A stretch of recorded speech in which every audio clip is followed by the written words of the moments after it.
ਅਸੀਂ ਆਪਣੇ ਇਸ 6ਵੇਂ ਪਾਠ ਦੇ ਵਿੱਚ ਲੱਲਾ ਗੁਰਮੁਖੀ ਦਾ ਅੱਖਰ ਹੈ, ਉਹਦੇ ਲਈ ਅਸੀਂ ਸ਼ਾਹਮੁਖੀ ਦੇ ਵਿੱਚ ਜਿਹੜਾ ਅੱਖਰ ਵਰਤਦੇ ਹਾਂ ਉਸ ਨੂੰ ਅਸੀਂ ਲਾਮ ਦੀ ਅਲਾਮਤ ਨਾਲ ਜ਼ਾਹਿਰ ਕਰਦੇ ਹਾਂ। ਸਾਹਮਣੇ ਜਿਹੜੀ ਤੁਹਾਡੇ ਸਾਹਮਣੇ ਅਲਾਮਤ ਨਜ਼ਰ ਆ ਰਹੀ ਹੈ ਲਾਮ ਦੀ ਹੈ, ਅਤੇ ਇਹਦੇ ਲਈ ਅੱਗੇ ਨਾਲ ਗੁਰਮੁਖੀ ਦਾ ਅੱਖਰ ਲੱਲਾ ਹੈ।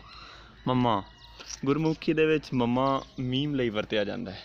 ਜਿਸ ਤਰ੍ਹਾਂ ਸ਼ਾਹਮੁਖੀ ਦੇ ਵਿੱਚ ਸਾਡੇ ਕੋਲ ਮੀਮ ਦੀ ਆਵਾਜ਼ ਲਈ ਇਹ ਸਾਡੇ ਕੋਲ ਅਲਾਮਤ ਹੈ, ਇਸੇ ਤਰ੍ਹਾਂ ਗੁਰਮੁਖੀ ਵਾਲਿਆਂ ਕੋਲ ਮੀਮ ਦੀ ਆਵਾਜ਼ ਲਈ ਮੰਮਾ ਦਾ ਅੱਖਰ ਜਿਹੜਾ ਨਾ ਉਹ ਮੌਜੂਦ ਹੈ। ਅੱਗੇ ਆ ਗਿਆ ਜੀ ਨੰਨਾ। ਨੰਨਾ ਗੁਰਮੁਖੀ ਅੱਖਰਾਂ ਦੇ ਵਿੱਚ ਨੂਨ ਦੀ ਆਵਾਜ਼ ਲਈ ਵਰਤਿਆ ਜਾਂਦਾ ਹੈ, ਅਤੇ ਸ਼ਾਹਮੁਖੀ ਵਿੱਚ ਇਹ ਤੁਹਾਨੂੰ ਜਿਹੜੀ ਅਲਾਮਤ ਨਜ਼ਰ ਆ ਰਹੀ ਹੈ ਇਹ ਨੰਨੇ ਵਾਸਤੇ ਵਰਤੀ ਜਾਂਦੀ ਹੈ, ਨੂਨ। ਅੱਗੇ ਵਾਵਾ।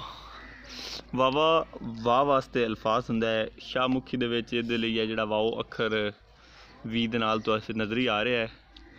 ਇਸ ਵਾਹ ਲਈ ਅਸੀਂ ਗੁਰਮੁਖੀ ਦੇ ਵਿੱਚ ਵਾਵਾ ਇਸਤੇਮਾਲ ਕਰਦੇ ਹਾਂ, ਜਿਹੜਾ ਉਲਟਾ W ਇਸ ਤਰ੍ਹਾਂ ਦਾ ਨਿਸ਼ਾਨ ਹੁੰਦਾ ਹੈ। ਅੱਗੇ ਹਾਹਾ।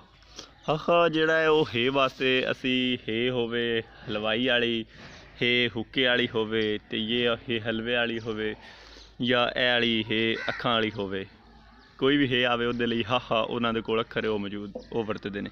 ਅੱਗੇ ਯਈਆ। ਯਈਆ ਇਹ ਛੋਟੀ ਇਹ ਹੋਵੇ ਵੱਡੀ ਇਹ ਹੋਵੇ, ਕੋਈ ਵੀ ਕਿਸੇ ਕਿਸਮ ਦੀ ਇਹ ਹੋਵੇ, ਕਿਉਂਕਿ ਸਾਡੇ ਕੋਲ ਇਹਦੇ ਲਈ ਅਲੱਗ ਅਲੱਗ ਦੋ ਆਵਾਜ਼ਾਂ ਨੇ, ਇਹ ਛੋਟੀ ਵੱਡੀ ਇਹ, ਉਹਨਾਂ ਕੋਲ ਯਈਆ ਇੱਕੋ ਅਲਾਮਤ ਹੈ।